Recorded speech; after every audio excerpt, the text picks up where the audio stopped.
Bonjour à toutes et à tous.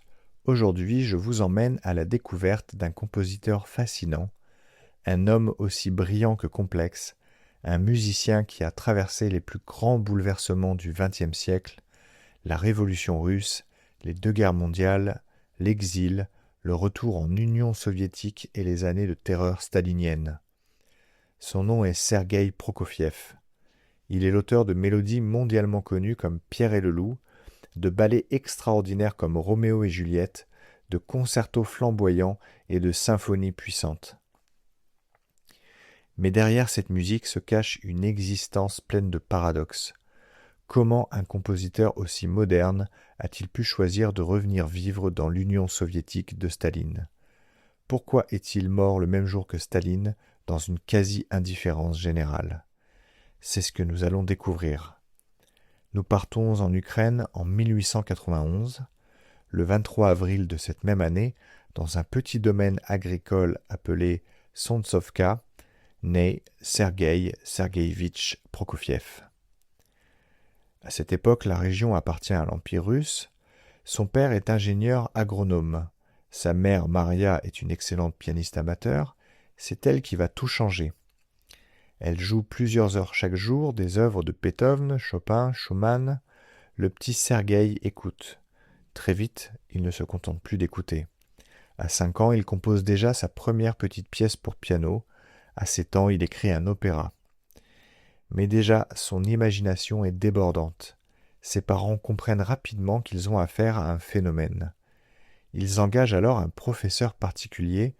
Celui-ci est stupéfait.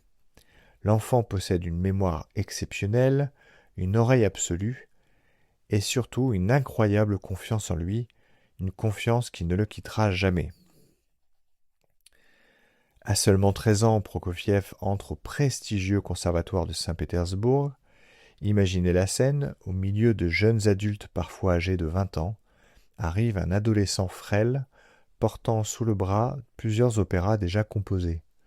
Ses professeurs découvrent rapidement un élève hors norme, mais aussi un élève insolent. Il déteste les règles, il aime provoquer. Lorsque ses camarades composent dans un style romantique classique, lui recherche des harmonies nouvelles. Il casse les rythmes, il cherche des accords violents.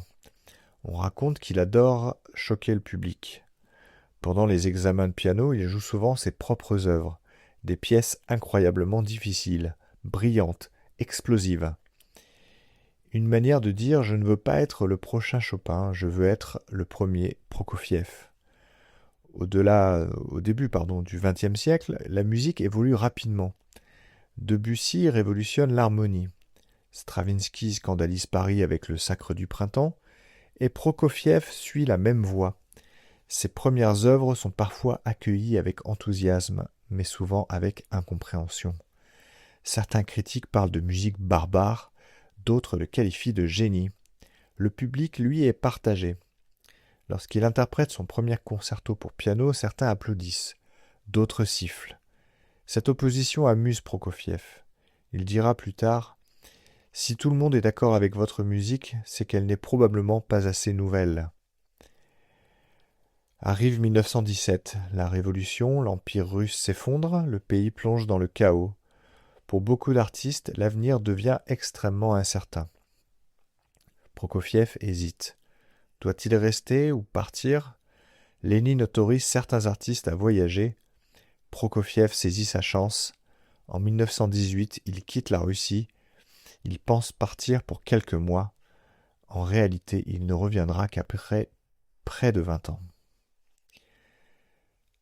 Son premier arrêt est à New York. L'Amérique lui paraît gigantesque, mais le succès n'est pas immédiat. Le public américain découvre une musique complexe, parfois agressive. Ses concerts impressionnent, ses compositions déroutent. Il tente même de conquérir Broadway avec un opéra. Sans véritable réussite, malgré tout, il continue d'écrire, toujours avec cette énergie incroyable. Dans les années 1920, il s'installe principalement à Paris.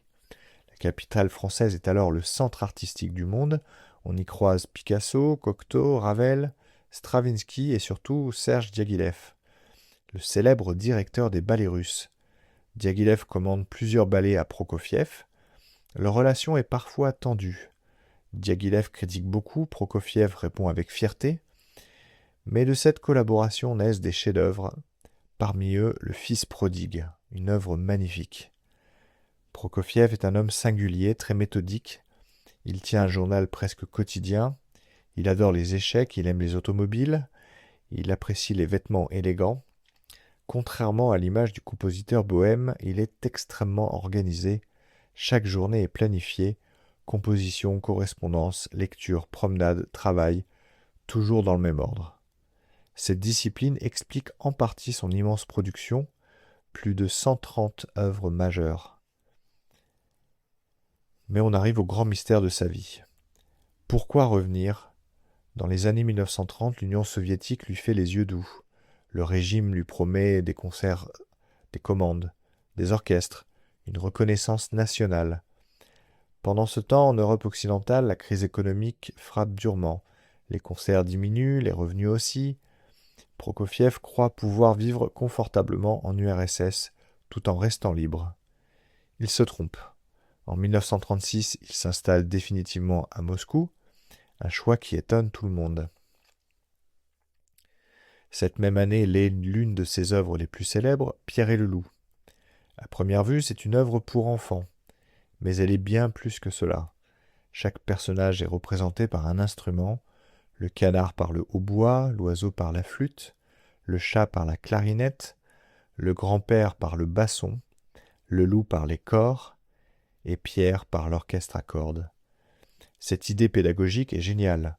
Des millions d'enfants découvriront l'orchestre grâce à cette œuvre, encore aujourd'hui. Quelques années plus tôt, Prokofiev avait composé son immense ballet Roméo et Juliette. L'œuvre est extraordinaire, mais les débuts sont difficiles. Les danseurs trouvent la musique impossible, les directeurs de théâtre hésitent, même la fin pose problème. Au départ, Prokofiev imagine que Roméo et Juliette survivent. Les responsables refusent. Impossible de modifier Shakespeare. Le compositeur accepte finalement de revenir à la fin tragique. Aujourd'hui, ce ballet est considéré comme l'un des plus grands jamais écrits.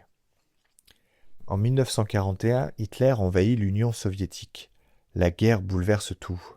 Prokofiev est évacué vers l'est du pays. Malgré les bombardements, il continue de composer. Il écrit notamment Guerre et paix, inspiré du roman de Tolstoï, une œuvre monumentale. Il compose également la musique du film Alexandre Nevsky, dont certaines pages deviendront célèbres en version concert. Mais vivre sous Staline n'est jamais simple. Le régime exige une musique accessible, optimiste, patriotique. En 1948, un décret officiel condamne plusieurs grands compositeurs. Parmi eux, Prokofiev, Shostakovich, Khachaturian, on les accuse de formalisme, autrement dit une musique trop compliquée pour le peuple. Certaines œuvres sont interdites, les revenus chutent, la santé de Prokofiev se dégrade, il souffre d'hypertension, les médecins lui demandent de limiter son travail. Pour un compositeur, c'est presque impossible. Sa vie privée est elle aussi mouvementée. Marié à la chanteuse espagnole Lina Codina, il aura 2 fils. Mais leur relation se détériore. Prokofiev tombe amoureux d'une autre femme, Mira Mendelssohn. Les autorités soviétiques profitent de cette situation. Lina sera arrêtée, accusée d'espionnage. Elle passera plusieurs années dans un goulag. Prokofiev, lui, ne pourra pratiquement rien faire. Nous arrivons au 5 mars 1953. Ce jour-là, Joseph Staline meurt. Le pays entier est bouleversé, des millions de personnes défilent.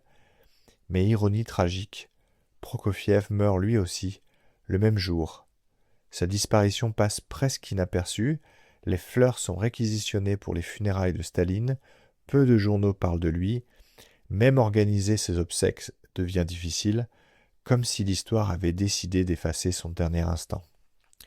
Pourtant, quelques années plus tard, sa musique renaît. Les interdictions disparaissent, les orchestres rejouent ses œuvres.